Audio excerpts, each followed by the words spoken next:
Hey boys and girls, guess where I am? I'm back at our classroom. I hope that this brings a smile to your face and that you're able to think of all the wonderful times and memories that we had together this year. I know I sure think about it all the time. Let's get back into our reading. We were reading Wayside School is Falling Down. We're going to read a few chapters today. Chapter 3, Beebe's Baby Brother. Mrs. Jules asked Damien to pass back the homework. Beebe Gunn waited nervously. Except for art, her grades had not been very good lately. If she didn't start bringing home better grades, her parents said they wouldn't let her stay up past midnight. She did her best artwork past midnight. Damien handed Calvin his homework, then Todd, then Joy. "Where's yours?" asked Calvin. "I don't know," said Beebe. "Did you do it?" asked Calvin. "Yes, I did it," said Beebe. "I worked extra hard on it. I hope Mrs. Jules didn't lose it." Damien finished passing out the homework. Beebe never got hers. "Beebe, will you please come here?" said Mrs. Jules. She pushed out of her seat, stood up, and nervously walked to Mrs. Jules' desk. "I did my homework, Mrs. Jules," she said. "Really?" "Yes, I know," said Mrs. Jules, and she held Beebe's homework in her hand. "Phew," Beebe sighed with relief. "I was afraid you lost it." "No, I didn't lose it," Mrs. Jules said sternly, and she showed the back of the paper to Beebe. Someone had written, "Mrs. Jules is as fat as a hippopotamus, and she smells like one too." "I didn't write that," exclaimed Beebe. "I love the way you smell." Mrs. Jules smiled. "But if you didn't write it, who did?" "Ray," Beebe instantly replied. "Who's Ray?" "He's my little brother, Ray Gunn. Must have snuck into my room after I was asleep. He's always playing mean tricks on me. He knew how hard I worked on my homework." "Well, we'll show Ray," said Mrs. Jules, and she gave Beebe an A+. "There. I don't think he'll do that again." "Thanks," said Beebe. "You may have a Tootsie Roll Pop too," said Mrs. Jules. Beebe took a Tootsie Roll Pop out of the coffee can on Mrs. Jules' desk. Then she returned to her seat. She proudly showed Calvin her A+. The next day, Mrs. Jules asked Damien to hand back another batch of homework. "How come Damien always gets to do everything?" griped Kathy. "I'm sorry, Kathy," said Mrs. Jules. "Would you like to pass back the homework?" "No," grumped Kathy. "I'm not your slave." Damien passed out the homework. Again, Beebe didn't get hers. Mrs. Jules called her to her desk. On the back of her homework, someone had written, "Mrs. Jules has a head full of oatmeal, and it leaks out her ears." "I didn't write that," said Beebe. "Ray?" asked Mrs. Jules. Beebe nodded. "Why don't you start checking the back of your homework?" suggested Mrs. Jules. "I did when I woke up," said Beebe. "He must have done it after breakfast while I was brushing my teeth. We had oatmeal for breakfast." She shook her head. "I just won't brush my teeth anymore." "You have to brush your teeth," said Mrs. Jules. "My parents thinks he's such an angel," Beebe complained. "He's always wrecking things, and then I'm the one who gets in trouble. Why can't you be more like Ray, they say. Yesterday he threw all my underwear out the window. Then my mother yelled at me for it. She wouldn't believe that her little darling son would do something like that." Mrs. Jules gave Beebe an A+ and another Tootsie Roll Pop. For Friday, everyone had to write a report and read it to the class. Beebe wrote hers about George Washington. She stood at the front of the room and read it out loud. "George Washington never told a lie. Not like Mrs. Jules. She lies all the time. That's why her nose is so big and she snores when she sleeps. Mr. Jules has to wear earplugs." Everyone was laughing. Beebe stopped reading. "What's so funny?" she asked. "Come here," said Mrs. Jules. Beebe shrugged, then walked to Mrs. Jules' desk. Mrs. Jules showed her what she had just read. "Did I read that out loud?" Beebe asked. Mrs. Jules nodded. "I was just reading it," Beebe explained. "I wasn't listening." "It was Ray again, wasn't it?" asked Mrs. Jules. "Had to be," said Beebe. "Yesterday he put toothpaste in my socks. Then my mother got mad at me for making a mess and wasting toothpaste." Beebe got an A+ on her report and another Tootsie Roll Pop. After school, Mrs. Jules called Beebe's mother on the phone. "Hello, Miss Gunn. This is Mrs. Jules from Wayside School." "What's Beebe done now?" asked Mrs. Gunn. "Beebe hasn't done anything wrong," said Mrs. Jules. "She's a wonderful girl." "Well, that's a surprise," said Mrs. Gunn. "She's always causing trouble at home." "I wanted to talk to you about that," said Mrs. Jules. "I think you're being unfair to Beebe. I think she often gets in trouble when really Ray is to blame." "Ray?" said Mrs. Gunn. "Yes, I know you think he's a perfect angel," said Mrs. Jules, "but sometimes children can be angels on the outside and devils underneath." "Yes, that sounds like Beebe," said Mrs. Gunn. "I'm not talking about Beebe. I'm talking about Ray." "Ray?" asked Beebe's mother. "Who's Ray?" Chapter 4. So, if you could have already guessed, I think Beebe was making up the whole story about having a little baby brother. Chapter 4, Homework. Mrs. Jules was teaching the class about fractions and decimals. When she explained that 0.5 was the same as 1/2, Mac raised his hand. Mrs. Jules pretended not to see him. "Ooh, ooh," Mac groaned as he stretched out his hand so high that it hurt. Mrs. Jules pretended not to hear him. Jenny raised her hand. "Yes, Jenny," said Mrs. Jules, glad to call on anyone besides Mac. "Mac had his hand raised," said Jenny. Thank you, Jenny," muttered Mrs. Jules. "Yes, Mac, what is it?" "I couldn't find one of my socks this morning," said Mac. "Man, I looked everywhere, in my closet, in the bathroom, in the kitchen, but I just couldn't find it. I asked my mother, and she hadn't seen it either." "That's very interesting, Mac," said Mrs. Jules patiently, "but what does that have to do with decimals?" "Because," said Mac, "I could only find half of my socks." "Oh, right," said Mrs. Jules. "Does anybody else have any questions about decimals?" "Yes, John." "Did you look under the bed?" asked John. "That was one of the first places I looked," said Mac, "but it wasn't there." "Did you check the dirty clothes?" asked Ron. "Maybe it was never washed." "I checked," said Max. "Do you have a dog?" asked Beebe. "Maybe the dog took it." "No, my dog doesn't wear socks," said Mac. "Why didn't you just put on a different sock?" said Allison, "even if it didn't match?" "I thought of that," said Mac. "See, but then if I wore a sock that didn't match, I'd be left with only one sock of that color for tomorrow. And then if I wore that sock, I'd have to wear a sock that didn't match with it. And so on for the rest of my life. I would never wear matching socks again." "Well, be that as it may," said Mrs. Jules, "we really need to get back to decimals." "Yes, Stephen." "Once I had both of my socks on," said Stephen, "but I wasn't wearing any shoes. My mother had just waxed the floor, too, and I slid all around it like I was skating. It was a lot of fun until I fell against the kitchen table and broke 2 dishes. Then I got in trouble." "What does that have to do with my socks?" Mac asked impatiently. Stephen shrugged. "Did you ever find your other sock?" asked Leslie. "Yep," said Mac, "but you'll never guess where." "In the refrigerator." He held out his arms in bewilderment.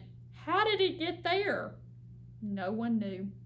"See, here it is," said Mac, and he climbed on top of the desk so everyone could see his feet, and he pointed to his left foot and said, "This is the sock I had on from the beginning." And he pointed to his right foot and said, "And this is the sock I couldn't find." His socks were red with gold lightning bolts down the side. "Ooh, hot socks," said Marisa. "No, it was cold after being in the refrigerator," said Max, still standing on top of his desk. "I made up a song, too, while I was looking for it. You want to hear it?" And he sang, "I got one sock looking for the other, one sock looking for its brother. When I find that sock, I'll tell you what I'll do. I'll put it on my foot and stick it in my shoe." The bell rang for recess. "Since we didn't have our math lesson," said Mrs. Jules, "you'll have to do the rest of it for homework." All the kids groaned as they headed outside. After recess was science. Mrs. Jules was teaching the class about dinosaurs. She told the class that there were 2 types of dinosaurs, those that ate meat and those that ate only vegetables. "You mean like broccoli?" asked Rondi. "I don't think they had broccoli back then," said Mrs. Jules. "Just as there were different kinds of animals back then, there were also different kinds of vegetables."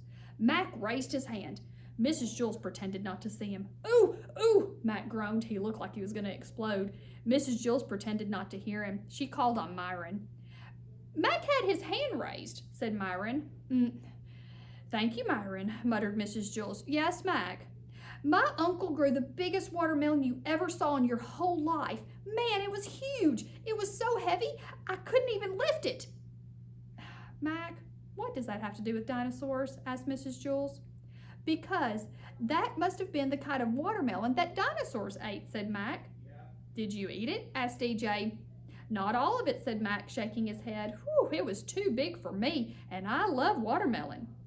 "What did it taste like?" asked Marisa. "Delicious," said Mac, "but lots of seeds. You shouldn't eat the seeds, otherwise a watermelon might grow inside your stomach. I once heard about a lady who was so big that everyone thought she was going to have a baby, but she didn't have a baby. She had a watermelon." "Was it a boy or girl?" asked Joy. Everyone laughed. Mrs. Jules never finished her lessons about dinosaurs, and so she had to assign it for homework.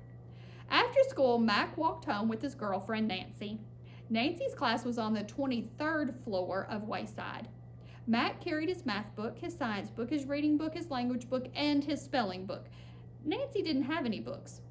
"I'll carry your books for you, Mac," she offered. Mac gave Nancy his books. "Don't you have any homework?" he asked. She shook her head. "Man, it's unfair," said Mac. "Mrs. Jules assigns more homework than any other teacher in Wayside School." Chapter 5, Another Story About Socks. Sherry brought a hobo to school for show and tell. They stood side by side at the front of the room. "This is a hobo," said Sherry. "I found him on the way to school." "Ooh, how neat," said Marisa. The hobo had long, dirty hair and a scraggly beard. His shirt was covered with stains. His pants had lots of colorful patches on them. His coat was too big for him, but it wasn't as big as Sherry's coat. Sherry was a little girl who wore the biggest coat in Wayside School. The hobo wore old black shoes that also looked like they were too big for him. That might have been because he wasn't wearing any socks. "Tell the class something about your hobo," said Mrs. Jules. "His name is Bob," said Sherry. "I heard him ask a lady for spare change. The lady told him to take a bath. I tried to give him a quarter, but he said he never took any money from kids. He said he likes kids a lot, that he was a kid once himself." "Does anybody have any questions they would like to ask Hobo Bob?" asked Mrs. Jules. All the children raised their hands. The hobo looked around the room. "Yes, you," he said, pointing to Jason. "When was the last time you took a bath?" asked Jason. "I never take baths," said the hobo. "Oh, wow," said Jason. "You're lucky." "What about a shower?" asked Myron. "I just walk outside in the rain," said the hobo. "When it rains, I have to go inside," complained Myron. "Where do you live?" asked Joe. "All over," said Bob. "In the winter, I jump on a southbound train and ride until it's warm enough to jump off. In the summer, I go north where it's too hot." "How come you're not wearing any socks?" asked Leslie. "I don't believe in socks," said Bob. "Yes, the boy in the green shirt." "Were you really a kid once?" asked Todd. "Yep," said Bob. "Did you get in trouble a lot?" asked Todd. "No, I never got in trouble," said Bob. Todd smiled and nodded his head. "Did you pull the girls' pigtails?" asked Paul. "Of course," said Bob. "Who doesn't?" "Did you like ice cream?" asked Marisa. "I loved it," said Bob. "And what was your favorite subject?" asked Jenny. "Spelling," said the hobo. "Spelling!" exclaimed Jenny. "I hate spelling."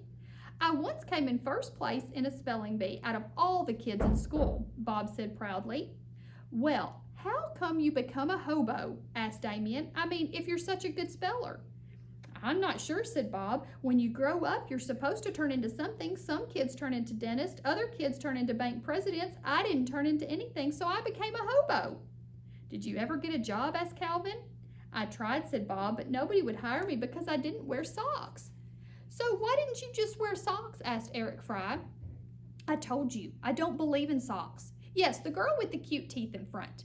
Rondi lowered her head. She was missing her 2 front teeth. "What do you eat?" she asked. "Mulligan stew," said Bob. "My friends and I collect scraps all day long, and then we cook it up in a big pot and share it. It's always different, but very tasty." Why is it called mulligan stew? Asked Stephen. There was a hobo named Mulligan, said Bob, and he was the first to make mulligan stew. Was he a good cook? Asked Todd. No, he wasn't. Allison raised her hand. Can't you just wear socks, even if you don't believe in them? She asked. Socks? Bob shouted so loudly it scared everybody. Is that all you kids ever talk about? Socks, socks, socks. Albert Einstein didn't wear socks. Why should I? Who's Albert Einstein? Asked Eric Ovens. Mrs. Jules answered that question. She said Albert Einstein was the smartest man who ever lived. Was he also a hobo? Asked DJ.